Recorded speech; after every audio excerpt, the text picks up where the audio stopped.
हाँ देखिए, significance of tau, इसका थोड़ा सा इस पे भी बन जाता है क्वेश्चन। एक तो बेसिक इक्वेशन है, टाउ का क्या सिग्निफिकेंस है। अगर हम बेसिक मैथ्स का इक्वेशन लिखें, के वाई, इसके ग्राफ में देखो, अगर के का वैल्यू हम एक्स नॉट से हम दो लिख रहे हैं वैल्यू, एक के1 लिख रहे हैं,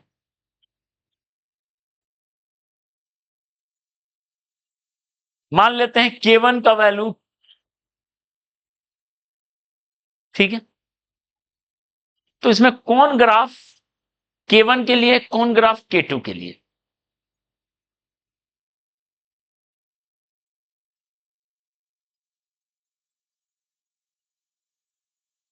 कौन ग्राफ के2 के लिए, कौन ग्राफ के1 के लिए? कौन ज्यादा रेट से घट रहा है, जल्दी घट रहा है? ये घट रहा है, ठीक है। तो ई का पावर माइनस में जितना अधिक होगा, नीचे जो रेसिप्रोकल बनेगा वो वैल्यू उतना ज्यादा होगा, उतना जल्दी जल्दी घटेगा।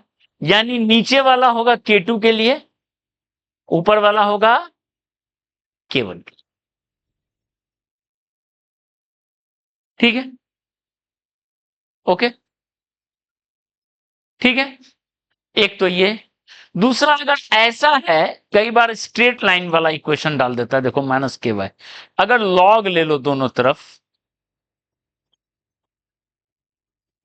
Log this plus log this, तो प्लस लॉग, तो ये क्या बन जाएगा equation, ln x equal to,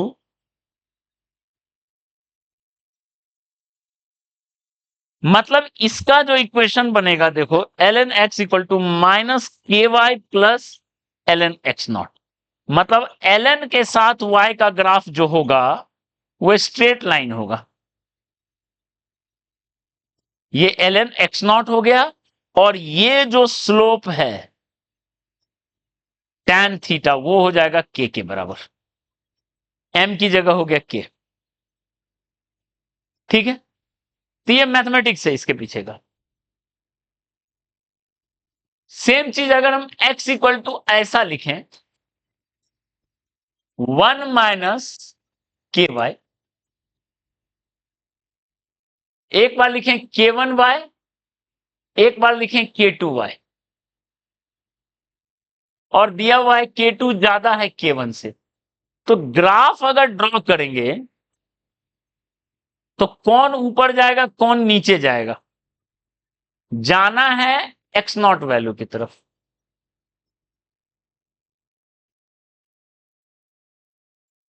कौन ऊपर वाला होगा, कौन नीचे वाला होगा?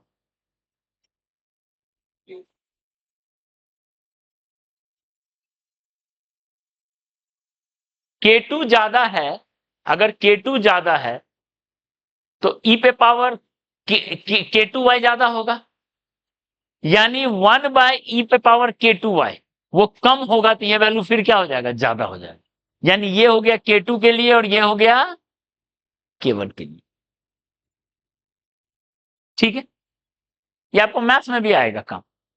तो अब बताओ, अगर हम इसको कंपेयर करें, Q इक्वल टू था CE1 minus T by tau, tau नीचे था, वहां के ऊपर मल्टीप्लाई है, ठीक है, ओके।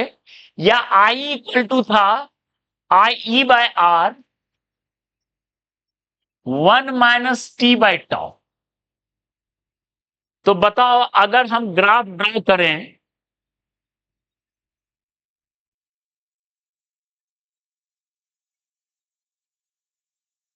C वैल्यू है,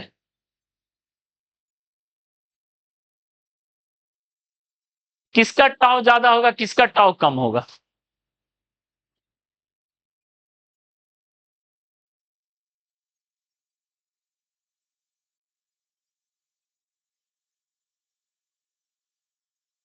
किसका टाउ कम होगा, किसका टाउ ज्यादा होगा? देखो यहां के सीधा में मल्टीप्लाई है, वहां रेसिप्रोकल में है, तो यहां जो रिजल्ट है उसका उल्टा है वहां रिजल्ट, यहां पे अगर ये लिखे टाउ 1, ये लिखे टाउ 2, ये लिखे टाउ 1, ये लिखे टाउ 2, तो हम देख के बोलेंगे टाउ 1 का वैल्यू कम होगा टाउ 2 से। वहां ज्यादा था, टाउ 1 का वैल्यू कम होगा, ठीक है।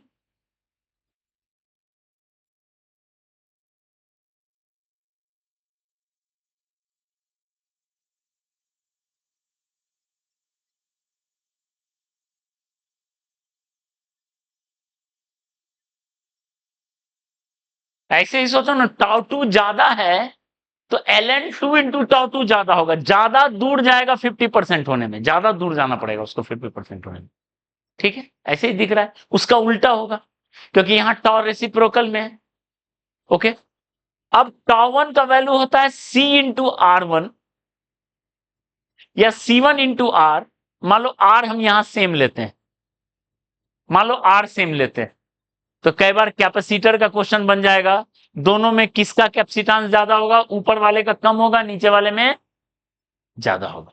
लेकिन सी फिर अलग हो जाएगा, इसलिए सी को सेम रहने देते हैं, सी को सेम रहने देते हैं, आर कम लेते हैं, R1 R2। तो R1 का वैल्यू क्या होगा, कम होगा R2 से, क्योंकि सी भी तो चेंज हो जाएगा, सी चेंज होगा, सी वही है। तो देख के बोलेंगे R1 का वैल्यू कम है, इसलिए तो वो जल्दी जल्दी चार्ज हो जा रहा है, और R2 का वैल्यू ज्यादा है, धीरे धीरे चार्ज हो रहा है, ठीक है। यहां पे भी देख लेते हैं E बाय आर, ठीक है। L बाय, यहां क्या कर रहे हैं, R को सेम ले रहे हैं, L2 बाय आर, क्योंकि स्टीडी स्टेट सेम है तो सी सेम होगा, ठीक है। यहां देखो L बाय आर, यहां R सेम लिखें, तो L1 बाय R1 यानी L1 is less than L2, ऊपर वाले का L कम होगा, नीचे का ज्यादा होगा। सेम इसी तरह डिस्चार्जिंग में भी आ जाएगा,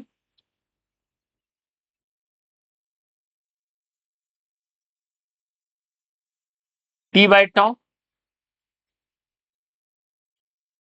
ग्रो डीके में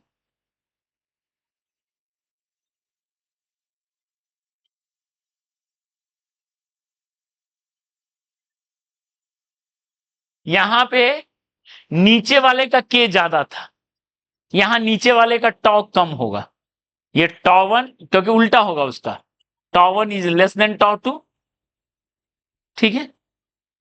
टाउ 1 टाउ 2, वहां देखो ज्यादा था, ज्यादा वाला था नीचे, यहां कम होगा।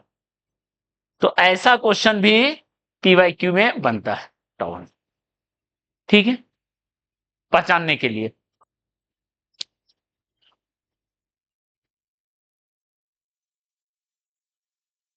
और एक स्ट्रेट लाइन वाला भी क्वेश्चन बनता है, Q equal to q naught e पे power minus T by tau ln q naught minus T by tau, यानी इसका जो ग्राफ होगा